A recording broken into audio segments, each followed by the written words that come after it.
Hi guys, welcome back to the channel.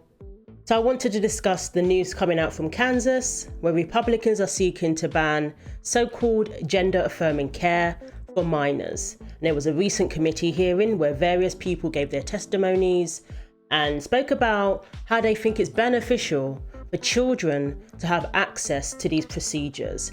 There were parents, young people from the trans community, and even so-called reverends were speaking in support of giving children, minors, access to these various procedures and these various therapies.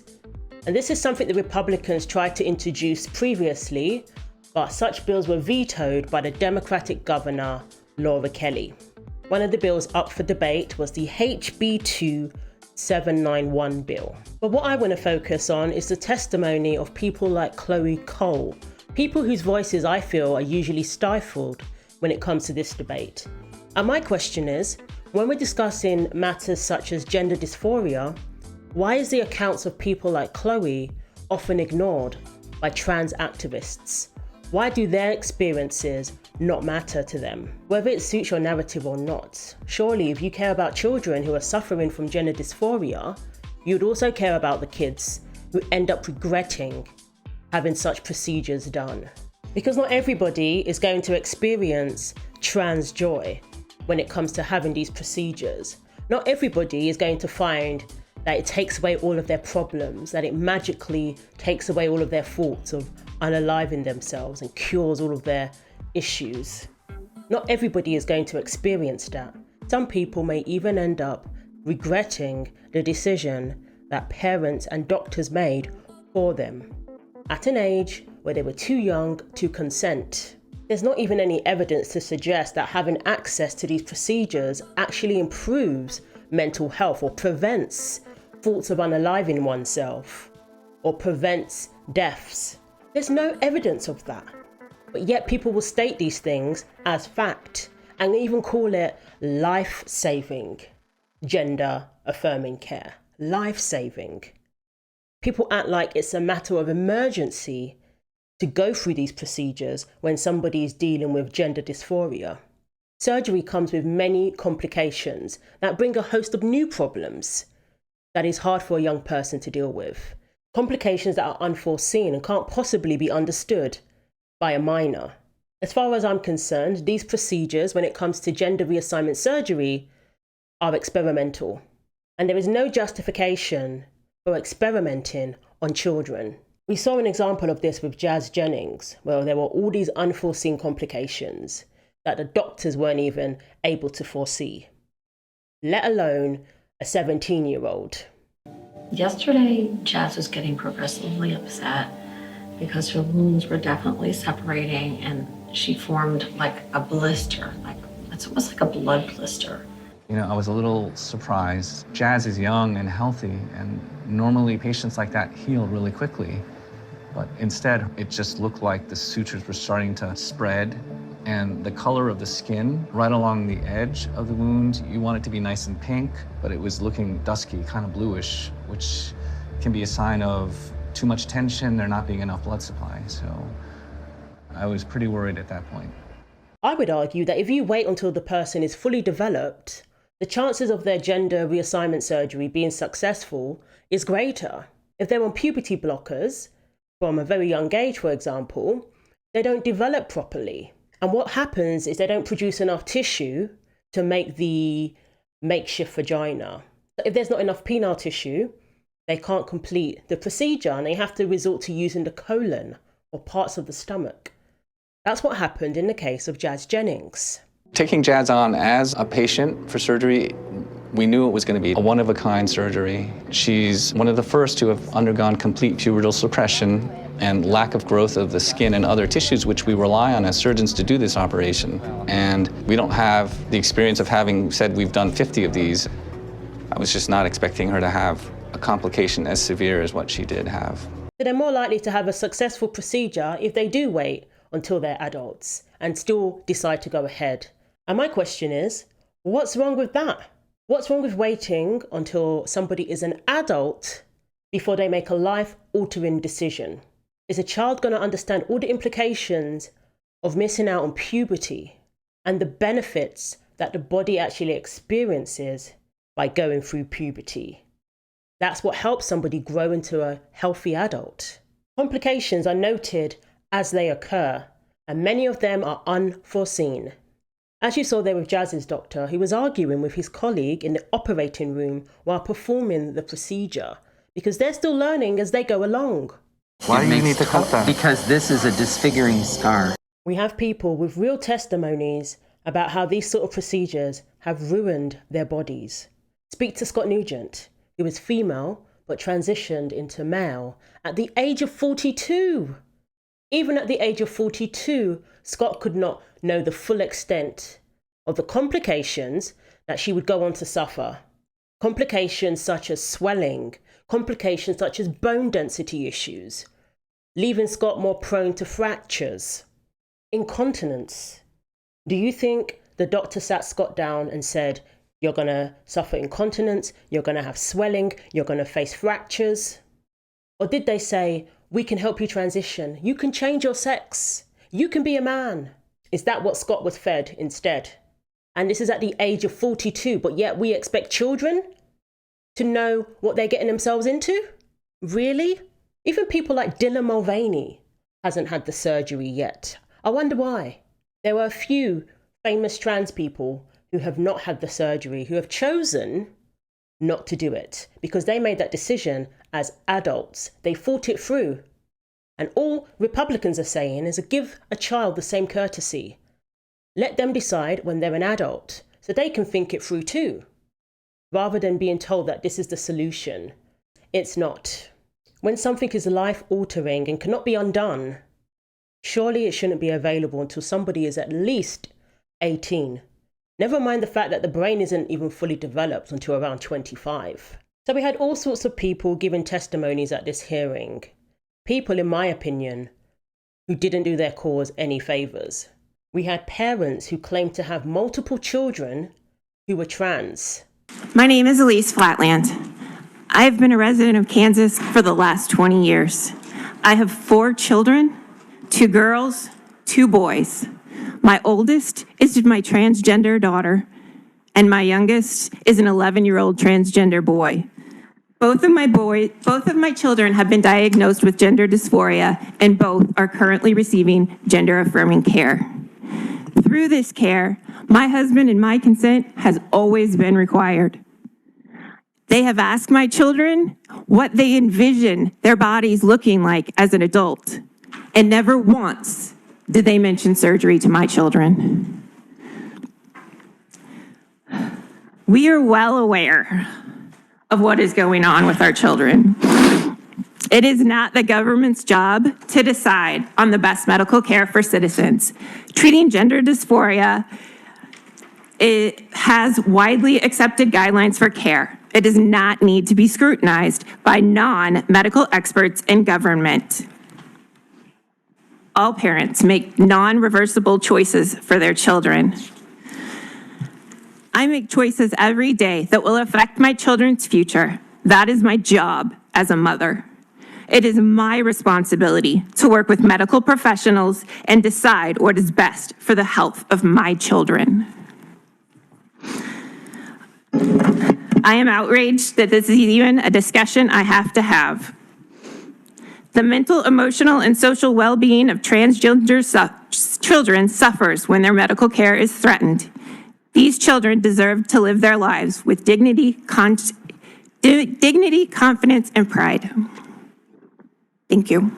So we have parents saying it's their job to decide what's best for their children. We have doctors saying that I'm a professional, so I can decide what's best for this child. But I think the best person to decide about whether they're going to alter their body permanently and change their gender is the child, when they're old enough to make that decision. It's their body, right? So when they're old enough, when they're an adult, they can make that decision for themselves.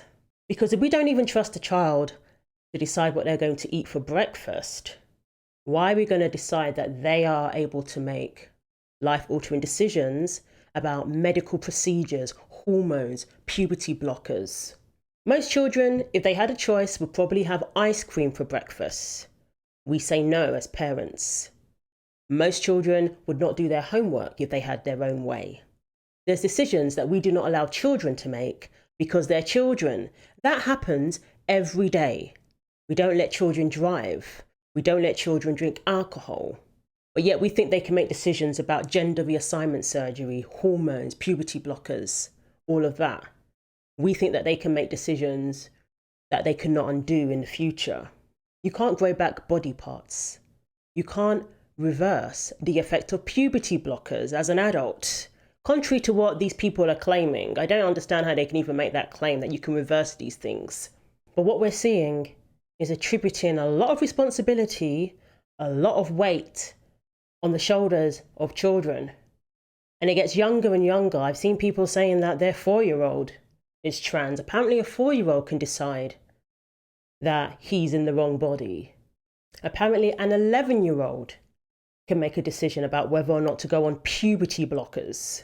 Apparently the parents are the best people to decide. And we've seen some examples of these parents. That's all I'm going to say. But with her, I'm worried about her mental well-being and her dilation. The minute she leaves my house, we have a dilation problem.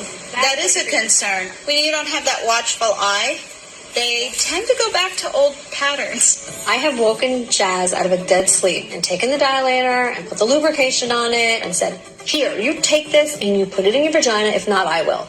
But Jazz is bad, even when I'm home once a day.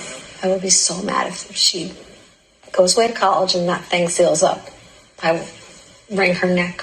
Can you imagine? No, I can't imagine. So we think a child is going to understand that they're going to have to dilate probably for the rest of their lives, that the doctor is basically going to create an open wound that's going to try and close up permanently, and it's going to be a constant battle. But these are the sort of parents who are making these decisions for their children. These are the sort of parents that have decided that their kids are trans. And you can't tell me that there's not an element of social contagion going on. So I want to react to the testimony of Chloe Cole, and I believe people like her, their voices are usually stifled. Their voices are usually silenced, especially by trans activists.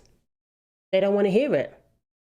Whether you like it or not, the reality is there are going to be people who wake up one day and regret what has happened to them, what has happened to their bodies, the procedures that they had been put through. There are people who are going to wake up and absolutely wish they hadn't done it, whether you like it or not. On here. Welcome to committee. Thank you for having me. My name is Chloe Cole, and I'm a 19-year-old detransitioned woman and a former trans-identified child. Before I was a teenager, I fell victim to gender ideology, an ideology that targets kids like me, kids who are different, who are on the autistic spectrum, who are struggling with puberty, trauma, and forming their identity as they are growing into adults. And that's something they fail to acknowledge, that sometimes these are just kids who have different issues. They could be on the spectrum. They could just be trying to adjust to puberty. And instead of suggesting that they're in the wrong body, all they need is support. We know the story of the Tavistock Clinic in the UK. They found out later after the fact, after they'd put kids through all these procedures, that many of these kids had autism, had depression. They had other issues that needed to be dealt with.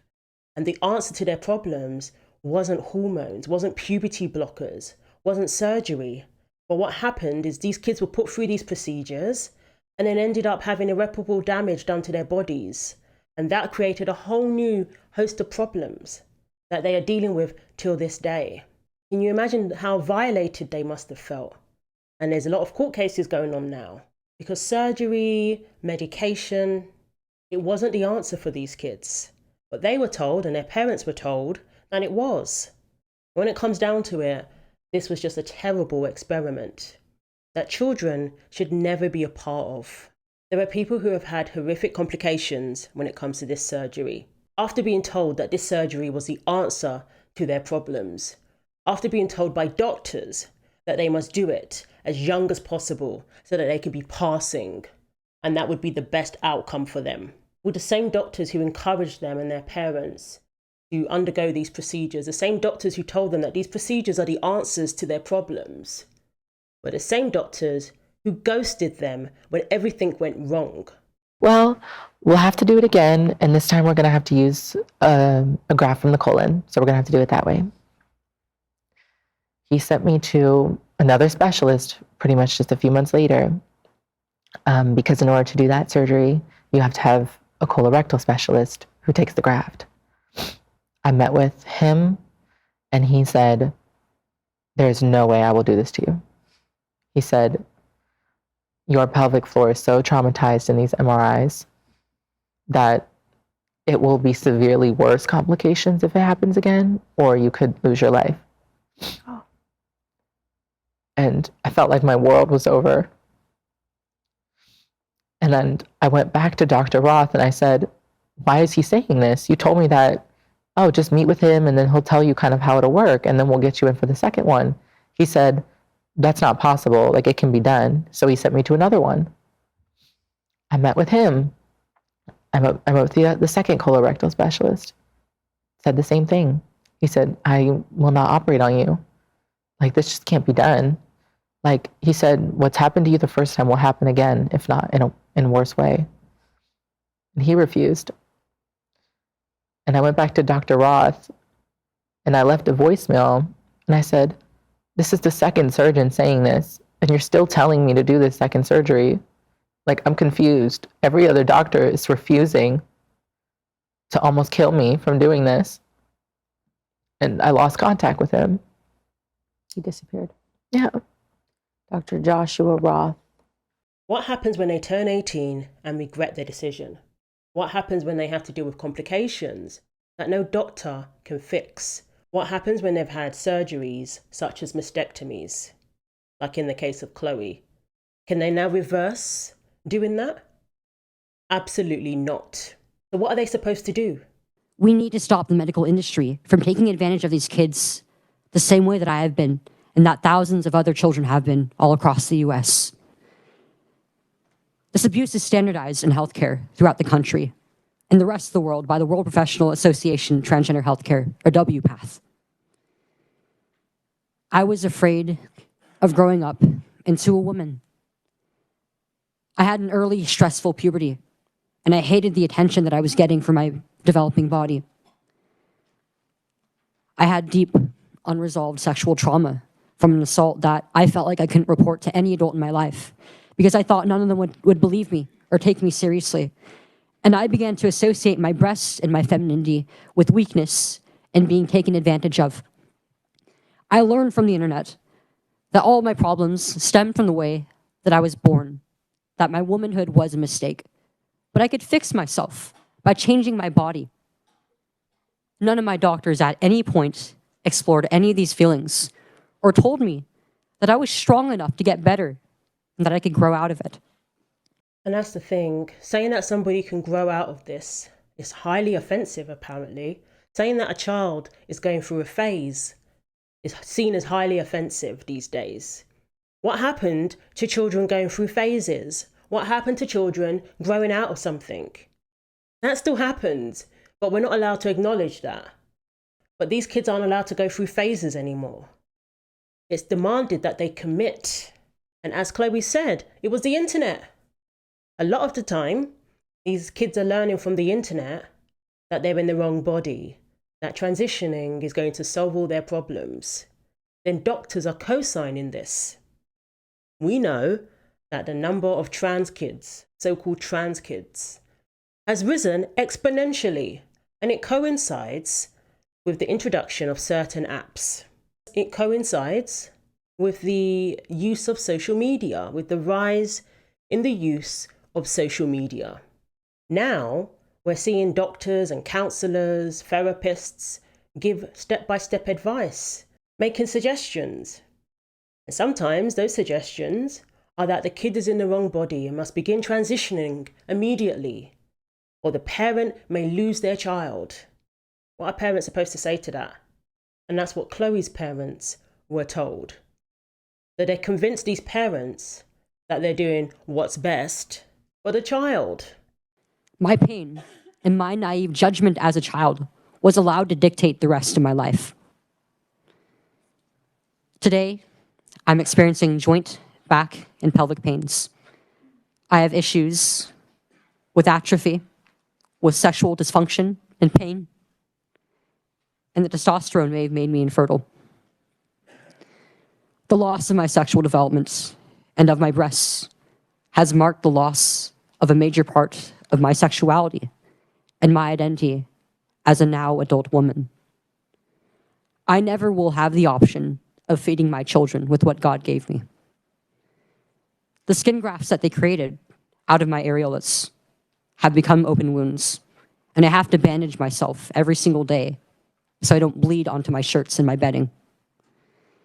The damage that was done to my developing body was all thanks to the negligent standards of care written by WPATH. And was Chloe sat down when she was a child and told that these are the possible complications? Open wounds, daily bandaging, not being able to breastfeed if you change your mind, being infertile if you change your mind, potentially. Was she told of all of these complications? And if she was she able to understand what all of that meant? Or was she just told that these were the answers to her problems and this is what was going to be life-saving? This is criminal. What they're doing to kids is absolutely criminal. But there is no acknowledgement of those of us who detransition. I received absolutely no guidance on how to stop transitioning. And now that I don't know what the picture of my health will look like in a few years or over the next few decades of my life, only time will tell. I didn't deserve this, and neither does any child in your state or the rest of the country deserve to face this abuse. I was far too young for the adults around me to enable me to make decisions governing my body that would affect the entire course of my physical, psychological, and reproductive development.